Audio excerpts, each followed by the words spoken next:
Mrs. May Spitolini, where were you on the night of October the 14th, the night of your husband Maxwell Fedora Spitolini's murder? I can remember it all so clearly. That night, that dreadful evening that I longed to forget.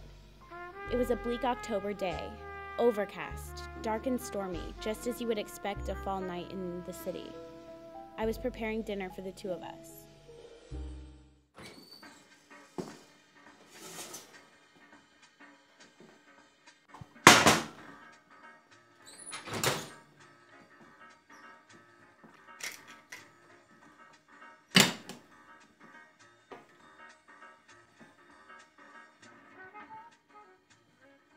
May, dear, is that pot roast I smell, or is it your undeniable beauty that led me to the kitchen? Oh, Maxwell, you never cease to flatter, girl. Well then, how's about we head to the Starlight tonight? I heard that club's to cast me out.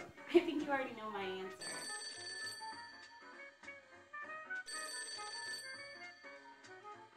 Yes, I told you. I got the 1500 right here. No, I ain't gonna come with nobody. Hold that pot roast, honey. Should be back in 15 sharp. Leaving so soon before dinner, Maxie? Who telephoned so late? The big cheese himself, my boss. Look, doll, he may be hard-boiled, but he sure is a swell guy. Puts money on the table. Hon, you work at the bank. The bank closes at 5 and it's 8 p.m. Why would he need you now?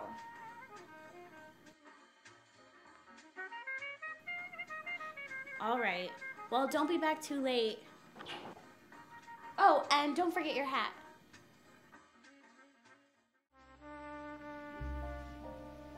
And he just disappeared? It wasn't like Maxie to just get up, lie to me, and leave before dinner, especially for my pot roast. What did you do after he left? I waited and waited and waited and ended up staying the night by myself. I couldn't sleep. I tossed and turned. I started to worry if he were part of the mob. When did you first begin to speculate that your husband Maxwell may have connections to the mafia? That phone call, the one that he muted the receiver for. Maxie never kept secrets, so I followed him as soon as he left me that night. You followed him? He was my husband. Desperate times call for desperate measures.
And is that all you remember?